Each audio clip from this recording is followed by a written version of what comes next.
Welcome to the ABCs of Preschool podcast, inspiration and tips for moms, teachers, and childcare providers. I'm your host, Miss Amber, the early childhood expert with almost 30 years in the field and a proud mom too. I know you're busy chasing those littles, so let's get right to it. Hi, everybody. Welcome to this week's episode. We're going to be talking about sleep training. My name is Miss Amber, and I have Miss Shannah, my amazing regional director, is here with me, and mama extraordinaire. And we're going to talk about sleep training today and how to get little ones to sleep on their own. Yeah, let's dive in.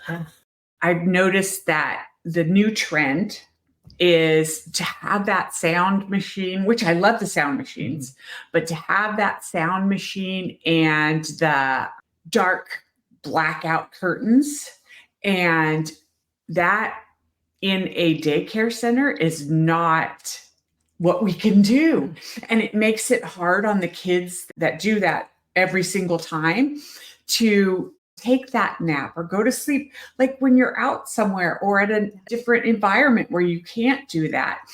You can have the sound machine. It's more the total darkness and total quiet.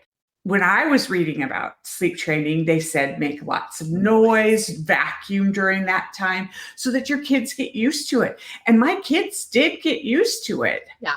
Same with me. So, I mean, again, our kids are older now. Yes. So everything changes and like the ways change. But yeah, going back to when I had my little babies, my kids, I loved routine and schedule was very important for me. I think I just strive on routine. So when it came to sleep with my babies, with my oldest, I remember finding a book, and I can't remember it, but I remember coming across a book on sleep training. Yeah. And he was like 12 weeks old at that time, waking up multiple times a night. And really the goal that I learned about sleep training was really teaching our little ones to fall asleep on their own. Yes. And back then, that was, my son's now 23, my oldest. It was have the vacuum on, like be loud. You want your babies to be able to sleep anywhere in any environment. And now it's kind of like the opposite. But then I think kids are having a harder time sleeping. Yes. So I think it's important to have a routine. Would you say? I think some people really are free flow, and like when my baby feels tired, I want to put my baby down. But I think what I've seen over the years with my kids, I don't know about your kids, and all of our students, all of our babies, routine is really important in sleep training. Yes. We try and have nap time at the same time at the school. We have lunch, we go in, we go potty, and we have the same time every day. The same went for my kids. I had a routine like as they got older, and even when they were younger, you read a book, you sing a song, and then we lay down and we go to sleep. And, even when my kids were like 4 and 5, they would request that. If I tried to leave the room without doing the moon thing or the corners to your bed, they would, Mom, you forgot this or forgot that. And I think it just lets their minds know and their bodies know that this is the time where we go to sleep. Yeah, I did the same thing. When my first son, I started sleep training, he was 12 weeks old. I was a brand new mom and just trying to read books and figure it out. But then every one of my kids that came after, I was in it. I believed at that time, and I think I still do because it worked really well for my kids. Yes. I believe that it was on a 3-hour cycle. I forget what this methodology is called, but it was you eat, play, sleep. Eat, play, sleep, which you may think it wouldn't work because a lot of times people do the eat at the very end for the kids to go to sleep. Yeah. Does that make sense? So it was eat, play, and sleep. And I did that on a repeat cycle of every 3 hours, and it worked amazingly. Yes. I loved it. And I always liked having my babies on a routine and a schedule. So I just knew what was coming. And I was so anal that my family made fun of me. I mean, my babies, my kids, I don't care that. I mean, until they were older, their bedtime was 7:00 at night. I had my kids on such a good sleep routine. All of the kids were usually in bed by 7. I mean, up probably for years, for a long time. And now we did have the blackout shades at that point because I wanted my kids to sleep really good. Yes. I would put the shade down and be like, it's night time.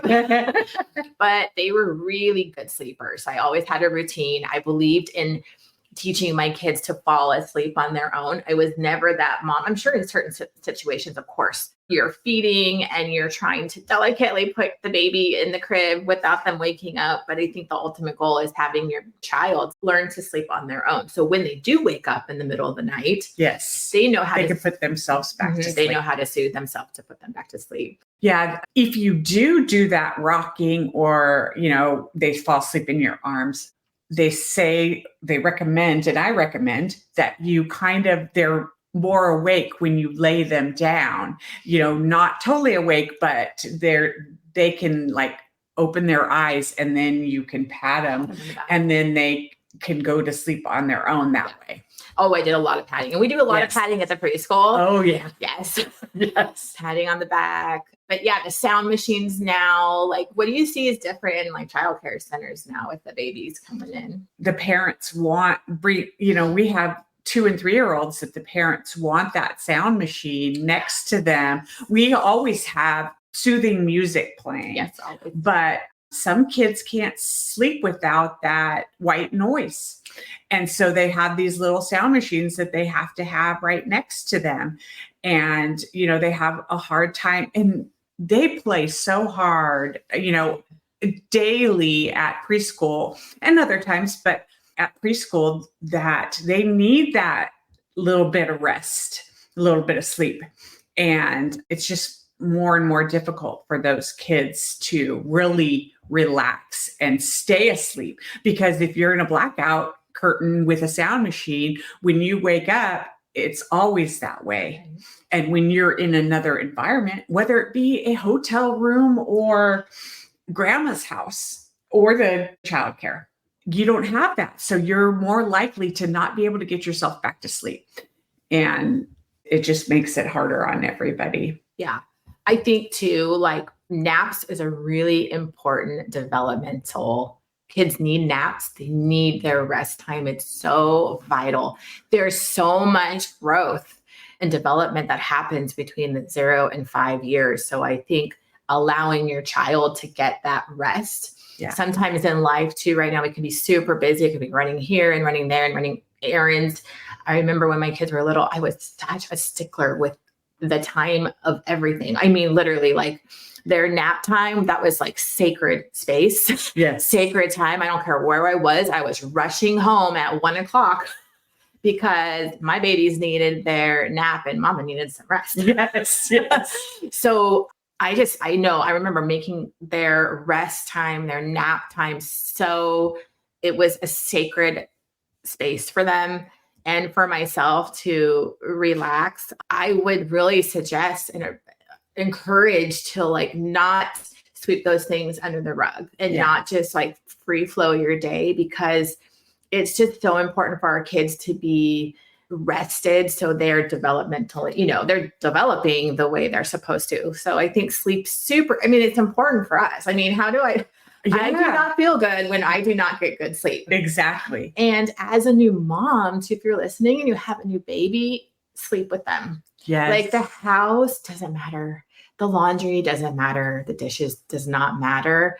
I would just encourage, really, when your baby is resting, rest too. Yes. I totally agree. I can remember driving home and just singing at the top of my lungs to try and keep kids awake so that we can get to that. Me too. So that you can get to that house to get them to sleep. Because if they took a little nap in the car, forget it. Yeah, I would sleep so long. I remember that. Rushing. We're going to stay awake. We're going to stay awake. Keep those eyes open. Yeah. Yes.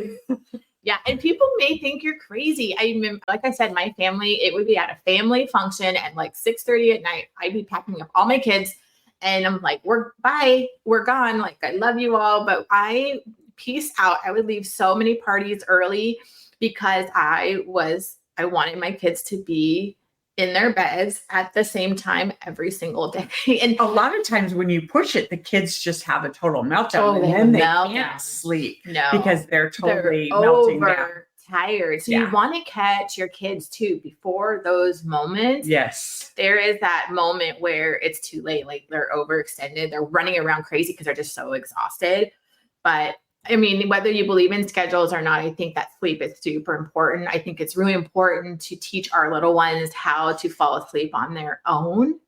Yes. Without the help of us, as their mom or childcare provider. And at schools, just to be clear, at our preschools, at childcare centers, that those staff, we love your children. We love them so much. And we are helping them fall asleep. We go around to every child. We pat their back, we rub their face and their hair. So when they are in a school setting, they are absolutely getting help falling asleep. But I think just for for the health of their sleep health, it's just good because then if they're waking up in the middle of the night, they're falling back to sleep. Yes. And you as a parent need really good sleep too, so you can be your best version for them.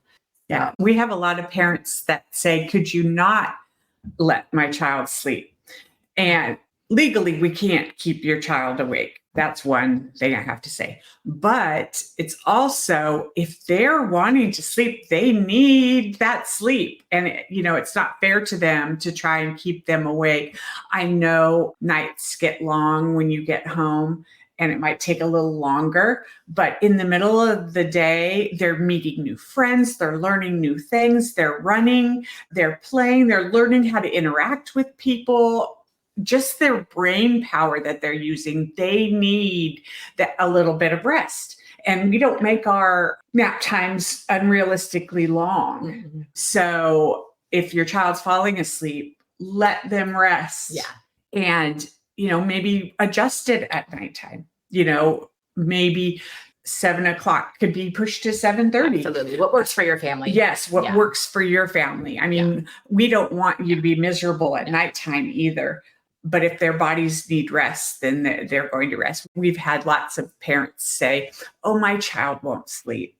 Well, when you're relaxed and their body says, oh, wow, I'm laying down here with all my friends. There's nice music and my teacher's patting my back, they fall asleep. They fall asleep. And they fall asleep pretty fast. Yes, they do because they have been so busy. So, we try and keep them so engaged and just working their brain power and being excited about learning new things. They need that sleep.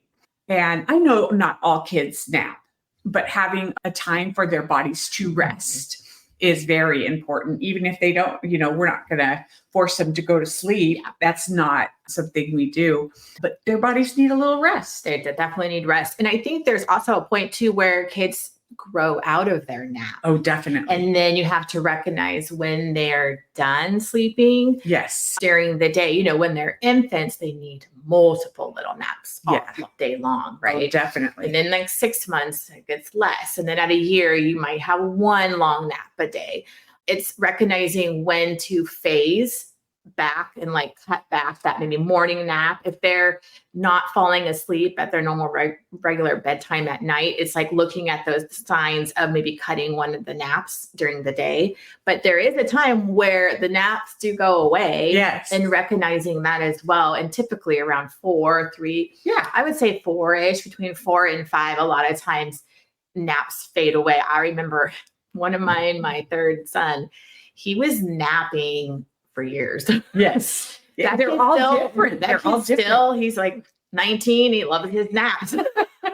And he's still an early to bed kind of guy. So every child is very different and the amount of the sleep they need. Like my daughter now is a total night owl. Like she doesn't need that much sleep anymore. So recognizing when your child is like when they're coming home. So say if they are in school and they are coming home and you just can't get them to sleep and they're maybe 4.5 years old, they're phasing out of naps. And I think it's important for childcare centers and preschool to provide a resting period for the older kids. Yes. Just have a timeout, like a 30-minute rest period, but then have an opportunity to not have to lay on their bed for an hour and a half. So like they should have another opportunity to play, but having a quiet time, I think for all kids before kindergarten years, it's really important to have a quiet time, even if they're not sleeping, just that rest. Like it's okay, we're going to have a 45-minute quiet time. It's important.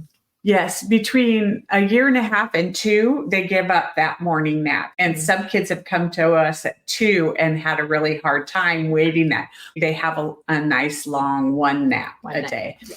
And then my kids were really good nappers for a very long time. Probably after kindergarten is when they stop. Yeah. But there are children that when they're 4 and 5 that don't need that rest.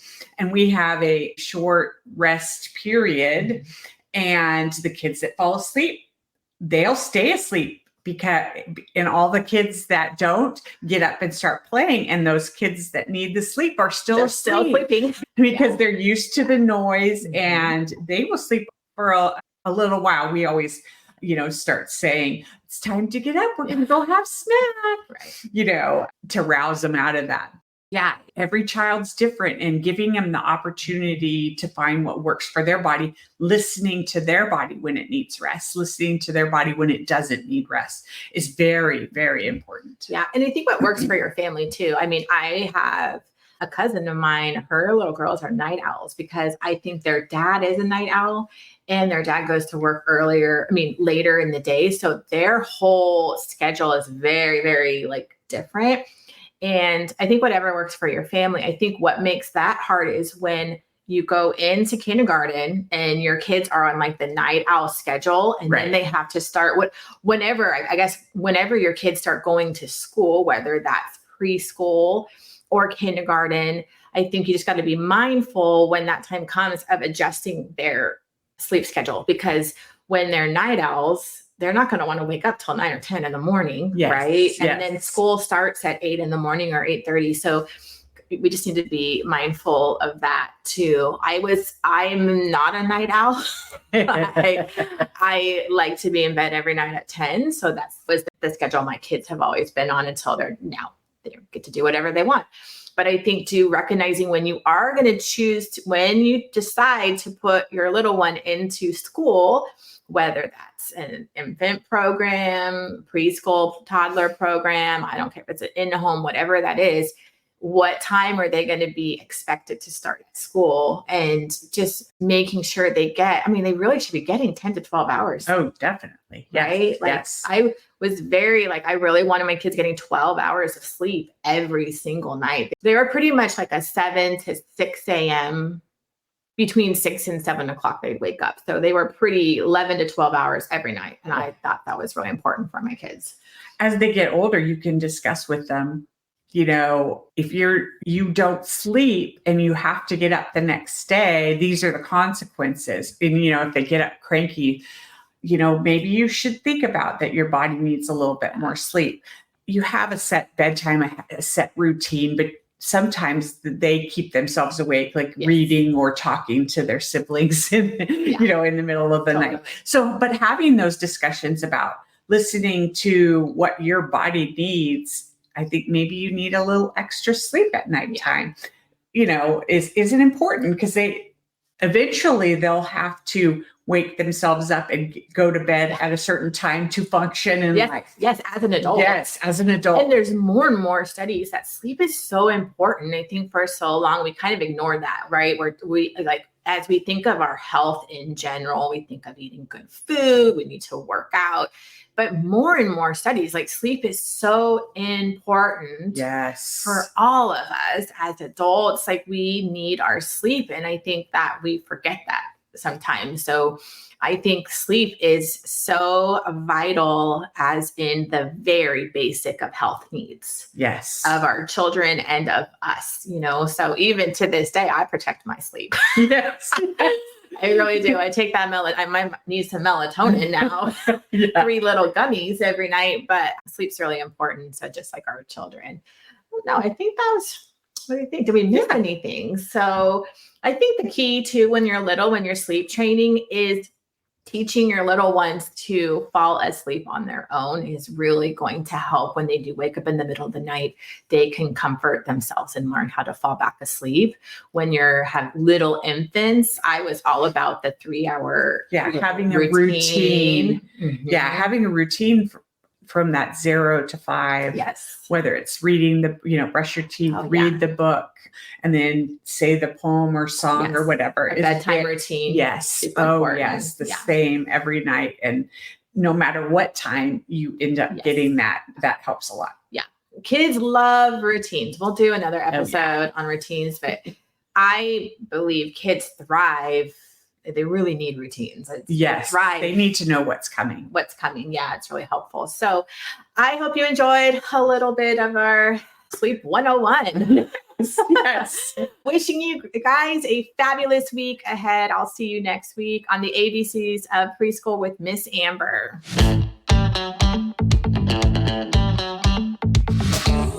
Thanks for listening. I appreciate you so much for taking the time out of your busy schedule to hear this podcast.